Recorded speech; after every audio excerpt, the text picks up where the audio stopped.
8:45 de la mañana, le damos la bienvenida a este espacio al economista Alberto Acosta Burneo. Gracias por estar con nosotros para el análisis. Bienvenido. Muy buenos días, un gusto. Bueno, quiero empezar con su reacción sobre lo que ya ha anunciado prácticamente la ministra de Energía, y es que a partir de la próxima semana volvemos a cortes más largos, mínimo 8 horas, y esto dicen, bueno, la cota de Masar pues ha bajado, seguimos dependiendo del clima, economista. Bueno, la administración de los apagones lamentablemente adolece de lo mismo que la política ecuatoriana, cortoplacismo, vivir al máximo hoy sin importar las consecuencias.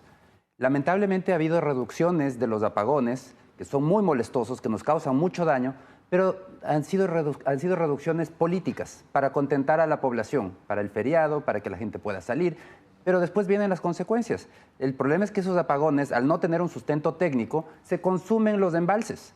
Entonces, no son reducción de apagones sostenibles. Por eso es que se debe cambiar esa política, manejar una política de apagones mucho más estables, no hacer estas reducciones con motivos políticos para cuidar los embalses y lograr que los embalses se recuperen, como única manera de tener unos apagones mucho más sostenibles, para que la producción pueda planificarse, para que los ciudadanos puedan planificarse y de esa manera el costo económico tampoco sea tan grande. Pero para ellos, dicen, no pasa por un tema político. Muchos lo relacionan con si llovió, entonces funciona mejor Coca-Cola Sinclair, tenemos que no se puede almacenar este beneficio y por eso se lo otorgan a la ciudadanía y por eso vamos entre menos horas, 6 horas, 10 horas, 14 horas, 8 horas.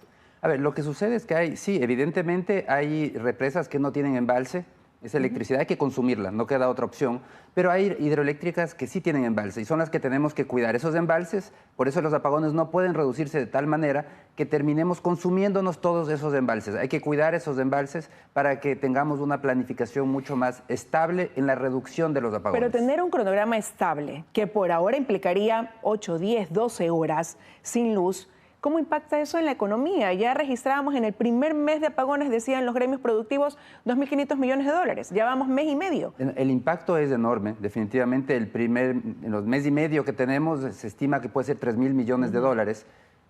Pero hay que estar muy claros, el impacto es aún mayor cuando los apagones son tan variables, cuando nadie puede planificar, cuando además te cambian el horario de la noche a la mañana o te dan electricidad sin haberte avisado. Ya no se planificó. Hay empresas que dijeron que no venga el personal, no puede organizar la producción de la noche a la mañana porque le dieron luz cuando no estaba planificado. Entonces, sí, el impacto sigue siendo grande, pero si es que está un poco mejor planificado, si se avisa con antelación, el sector productivo, las familias, todos pueden adaptarse, prepararse y hacer el plan lo mejor posible para reducir, minimizar ese impacto, que igual va a existir. Pero ¿hacia dónde nos está llevando esta situación? Porque hoy resulta que estamos gestionando con Colombia al ver si nos vuelven a vender energía. Los generadores que tenían que llegar tienen un retraso y por ende pues todavía no se sabe a ciencia cierta cuándo van a operar. Por otro lado, no todas las empresas han podido adquirir un generador. Las que lo tienen que costear el diésel para que este funcione. ¿Hacia dónde nos lleva todo esto al cerrar este año? En cuanto a la generación emergente, esas contrataciones urgentes, la meta es 1.200 megavatios, de los cuales lo único que se ha concretado es la barcaza con 100 megavatios. Nada más, nada ha llegado y además todo está retrasado. Entonces hay un problema en esa generación emergente. Y por otro lado, seguimos apagando incendios. ¿Qué pasa con los temas de fondo, los temas estructurales? Ni siquiera se los discuten. Y ese es el problema y eso va a provocar que tengamos apagones recurrentes año tras año, porque este es un problema estructural.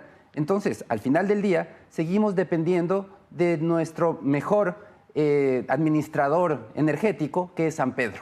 Eso es lo que no puede continuar. Necesitamos tomar acciones, concretar ya generación emergente inmediata, nuevas opciones. El gobierno ha desechado varias opciones, por ejemplo, desechó las barcazas porque dijo que ya no le gustaba, que tenía una nueva estrategia, pero esa nueva estrategia no está dando frutos. No podemos seguir esperando. Necesitamos contratación inmediata de generación emergente. Ahora, esto genera también un gasto que no estaba presupuestado para el gobierno y eso cómo puede incidir en algunos ámbitos. El 2023 cerró el gobierno con atrasos de 5.500 millones más o menos. Ahora se prevé que esa cifra pudiera ser mayor al término del 2024, por ejemplo. Va a poner presión a las cuentas fiscales. Esos 1.300 megavatios de generación emergente tienen un costo también de alrededor de 1.300 millones de dólares. Entonces estamos hablando que es un monto importante. El gobierno tiene que acudir, dicho que va a buscar un financiamiento extraordinario del Fondo Monetario Internacional, eso sería una ayuda. Pero ahí también hay que entrar en el cambio estructural. Tenemos que dejar de pensar en este monopolio estatal en donde el único que puede invertir en electricidad es el Estado. El rato que abramos el mercado, que creemos un mercado eléctrico mayorista, ya esa inversión no va a ser responsabilidad del Estado. Esa inversión la puede hacer el sector privado, no carga a las cuentas fiscales como es en la actualidad, porque en la actualidad la misma Constitución y la ley establece que esto es un monopolio estatal y estamos pagando las consecuencias. La inversión privada se tolera por excepción, eso dice la Constitución. Entonces necesitamos ese cambio de enfoque, ese cambio estructural, porque estemos claros, el problema eléctrico no es climático, no es solo de este año, es un problema que la oferta energética dejó de crecer en 2019 porque el Estado se quedó sin plata y es el único que puede invertir, y la demanda sigue subiendo. Entonces este problema, la demanda va a subir el próximo año, va a subir el año siguiente, y este problema se va a repetir año tras año hasta que no logremos destrabar la inversión total de todos los sentidos, inversión privada, inversión pública, inversión mixta en el sector eléctrico.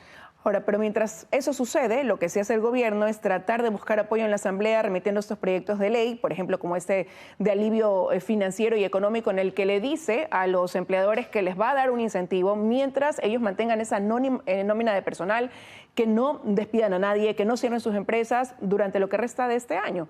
¿Cuál es la lectura ahí? Reconocer que hay una crisis que no se va a poder solucionar hasta diciembre y por eso pedir este apoyo a través de incentivos fiscales. Bueno, es necesario tomar medidas para ayudar al sector productivo y a las familias, porque evidentemente es una situación que limita la generación de ingresos, limita la producción, y entonces estamos en un entorno en donde es importante dar facilidades de pago con el IES, con el SRI, facilidades de pago en el sistema financiero. Todo eso, muchas de esas aristas se están haciendo. En el tema laboral algo se hizo, hay un acuerdo ministerial todavía poco ambicioso, porque no se da cuenta que la gente no trabaja en un horario hasta las 5 de la tarde. No todos somos oficinistas y no todos trabajamos entre semana. Debería haber una mayor flexibilización laboral para cambiar horarios, porque con los apagones tenemos que ser mucho más flexibles, tenemos que trabajar cuando hay luz. Entonces, ese tipo de medidas son necesarias porque sí, en el corto plazo la crisis no se va a solucionar. Pero el IES está en condiciones de apoyar también con todo lo que se le está pidiendo a través también de este proyecto de ley, donde se dice que se daría facilidades de pago a los deudores, se suspenderían los cobros de coactiva, aparte quien es desempleado o queda fuera de la nómina puede acceder a este seguro de desempleo. Se habla de que los empleadores también pudieran suspender sus pagos patronales por unos 2 meses. Aquí hay que estar muy claros, no hay que hablar en ningún momento, y sería equivocado hablar de condonación de capital, de ninguna manera, no se trata de dejar de pagar, en ningún momento hay que dejar de pagar, lo que hay que permitir es flexibilidad en el pago, porque de cualquier manera, si es que no se hace si no se aprueban esas flexibilidades, igual el sector productivo no está en capacidad o las familias no están en capacidad de pagar, igual van a caer en mora. Entonces, el objetivo no es que todos caigan en mora, sino el objetivo es que puedan tener más facilidad de pago, lo que no significa perdonar un solo centavo en las deudas, ni en las deudas con el sector público, ni en las deudas con el sector privado. Significa solamente mejorar esos plazos. Y ahí sí me llama la atención ciertas medidas que yo creo que tienen un tinte realmente electoral, como es el perdonar, ahí sí, las planillas de la luz. Sí, muy popular, pero el sector eléctrico, uno de los problemas del sector eléctrico, el corazón del problema es falta de inversión. Y el sector público no invierte por falta de recursos. ¿Y quién asume es ese como costo? pedirle a un paciente que se está desangrando y dígale, usted done sangre.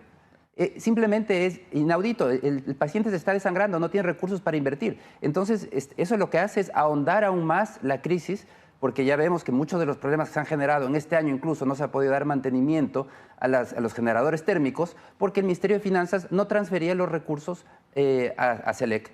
Entonces, esos son los problemas que ahondan, agravan el problema, ese tipo de decisiones. Ahora, ¿a quién apunta a favorecer cuando también le dispone al Servicio de Rentas Interna que extinga las deudas de quienes tienen un valor que adeudan y que vaya en relación a un salario básico unificado? Bueno, ese es un enfoque también electoral. Eso de ahí es el grupo masivo, porque también el caso de las planillas eléctricas son las planillas más bajas, hasta un cierto monto. Pero significa un alivio también para ese ciudadano que hoy está súper golpeado con lo que genera esta crisis energética. Si regalamos todo el Estado va a ser un alivio para el que recibe el regalo, pero el problema es del costo. Al final del día, con ese de ahí se está ahondando el problema eléctrico, porque se está retirando aún más recursos del sector eléctrico.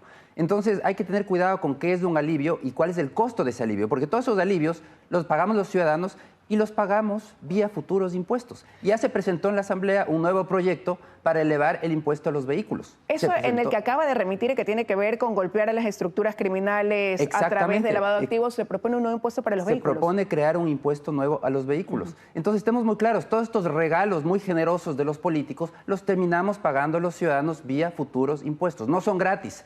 Entonces, hay que tener cuidado con este tipo de cosas. Una cosa es dar flexibilidad, que es necesaria, flexibilidad de pago.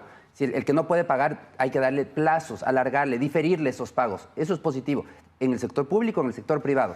Pero otra cosa muy distinta es comenzar a condonar deudas o a regalar recursos del Estado, porque eso sí genera nuevos problemas que los vamos a terminar pagando los ciudadanos vía futuros impuestos. Pero hoy podemos decir que hay una clara lectura del futuro económico de lo que le espera al país para este cierre del 2024 e inicios del 2025.